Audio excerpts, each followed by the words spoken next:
ដល់រដូវកាលដាំទៀតហើយបងប្អូនអើយប្រហែលថ្ងៃនេះប្រុសក្រាកស៊ូរហូតពី3ថ្ងៃជាប់គ្នាហើយដាំ2ថ្ងៃជាប់គ្នាបងប្អូនអើយក្រាកស៊ូទុករួចរាល់បាត់ទៀតហើយមិនដឹងថ្ងៃណាតកែឲ្យដាំទៀតទេប្រហែលជាចាំដល់ពេលជូនកូនមកមិនបានដាំហើយអញ្ចឹងបងប្អូនទស្សនាមើលសកម្មភាពដាំរបស់ក្រុមការងារខាងខ្ញុំមកបងប្អូននេះជាសកម្មភាពដែលប្រុស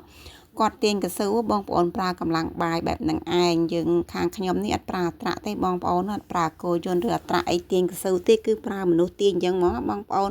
ពេលយើងទាញកស៊ូដល់ចុងហើយយើងទាញកស៊ូមកឲ្យចូលខិតកដាលតិចមកយើងទាញតម្រឹមចោះតម្រឹមឡើងអញ្ចឹងណាបងប្អូននិយាយទៅសកម្មភាពនៅកន្លែងផ្សេងក៏ប្រហែលជាស្តៀងនឹងកន្លែងខ្ញុំដែរគ្រាន់ថាការអូកស៊ូអូអីមានខុសគ្នាតិចតួចចឹងណាអញ្ចឹងបងប្អូនដែលនៅស្រុកខ្មែរអីគាត់មិនសូវបាន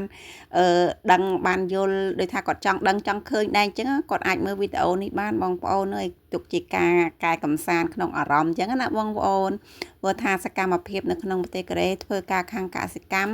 มันមានអីច្រើនទេព្រោះតាមផ្នែកដែរបើតាមផ្នែកផ្សេងគេធ្វើតាមផ្នែកគេអញ្ចឹងណាបងប្អូនតែសម្រាប់ក្រុមការងារខាងខ្ញុំមានតែបេះសាឡាត់បេះដាំដំណាំនឹងឯងអញ្ចឹងហើយគឺសកម្មភាពមានតែសកម្មភាពក្រាកស៊ូដាំបន្លែនឹងឯងបងប្អូនអើយតាំងពីចូលខែ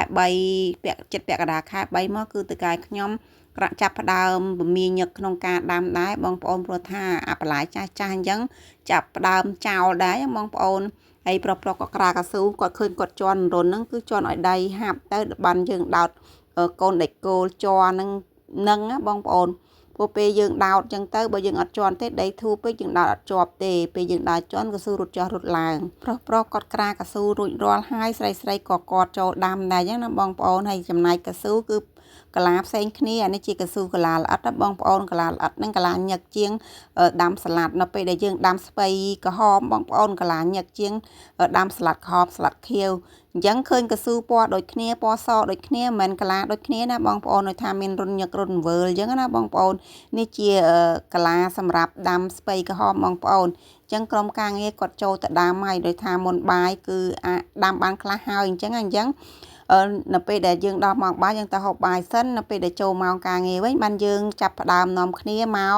បន្តការងារបន្តទៀតអញ្ចឹងណាបងប្អូននិយាយទៅមករងនឹងដាំរៀងចំណាយពេលរៀងយូរដែរព្រោះថារុនរៀងញឹកអញ្ចឹងបងប្អូនឃើញកាឡាវាញឹកអត់និយាយទៅកាឡានិយាយថាមកចង្អុលដៃមករុនអញ្ចឹងបងប្អូនអញ្ចឹងយើងដាំក៏ចុះកូនហើយក៏យើងដាំចំណាយពេលវេលាយូរដែរបងប្អូនអើយកន្លែងខ្ញុំនេះមានបន្លែដាំកាឡាញឹកនិងកាឡាអង្វើលនឹងឯងហើយក្រុមការងារយើងដាំជាគ្នាច្រើនអញ្ចឹងបងប្អូនដាំទៅទោះជាកាឡាញឹកចឹងក៏ដោយយើងចំណាយពេលបើតាមធម្មតាបើគ្នាច្រើនចេះ2រងអីយើងដាំតែ